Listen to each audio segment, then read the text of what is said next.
ക്ഷമയുടെ വിത്ത്. ഒരു ചെറിയ ഗ്രാമത്തിൽ രജു എന്നു പേരുള്ള ഒരു കുട്ടിയുണ്ടായിരുന്നു. അവൻ വളരെ ദേഷ്യക്കാരനായിരുന്നു. തീരെ ക്ഷമയില്ലായിരുന്നു അവന്. ഒരു ദിവസം ക്ലാസ്സിലെ ടീച്ചർ എല്ലാവർക്കും ഓരോ ചെറിയ വിത്ത് നൽകിയിട്ട് പറഞ്ഞു, നിങ്ങൾ ഇത് നടണം, എന്നിട്ട് എല്ലാ ദിവസവും ഇതിന് വെള്ളമൊഴിച്ചു കൊടുക്കണം. അങ്ങനെ ചെയ്താൽ കുറച്ചു നാൾ കഴിയുമ്പോൾ നിങ്ങൾക്ക് മനോഹരമായ ഒരു ചെടി കിട്ടും. ഇത് കേട്ട രജുവിന് വളരെയധികം സന്തോഷമായി. അവൻ ആ വിത്ത് വീട്ടിൽ കൊണ്ടുവന്ന് നട്ടു, വെള്ളവും ഒഴിച്ചു. പക്ഷെ 2 ദിവസം കഴിഞ്ഞിട്ടും ചെടി വളരുന്നില്ലെന്ന് കണ്ടപ്പോൾ അവന് ദേഷ്യം വന്നു. അവൻ പറഞ്ഞു, ഇത് വളരുന്നൊന്നുമില്ല, വെറുതെ ഇതിന്റെ പുറകെ നടക്കാതെ കളിക്കാൻ പോകുന്നതാ നല്ലത് എന്ന് പറഞ്ഞുകൊണ്ട് അവൻ വിത്തിനെ മറന്ന് കളിക്കാൻ പോയി.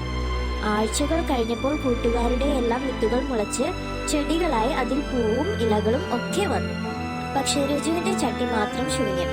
ഇത് കണ്ട് രജു സങ്കടത്തോടെ പറഞ്ഞു, കുറച്ച് ക്ഷമ കാണിച്ചിരുന്നെങ്കിൽ എന്റെ വിത്തും ചെടിയാകുമായിരുന്നു, അതിലും പൂക്കൾ ഉണ്ടാകുമായിരുന്നു.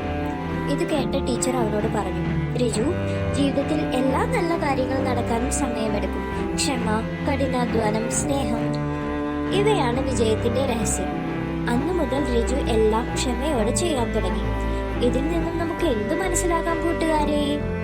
ക്ഷമയും കഠിനാധ്വാനവും സ്നേഹവും ഉണ്ടെങ്കിൽ മാത്രമേ ജീവിതത്തിൽ വിജയിക്കാനാവൂ.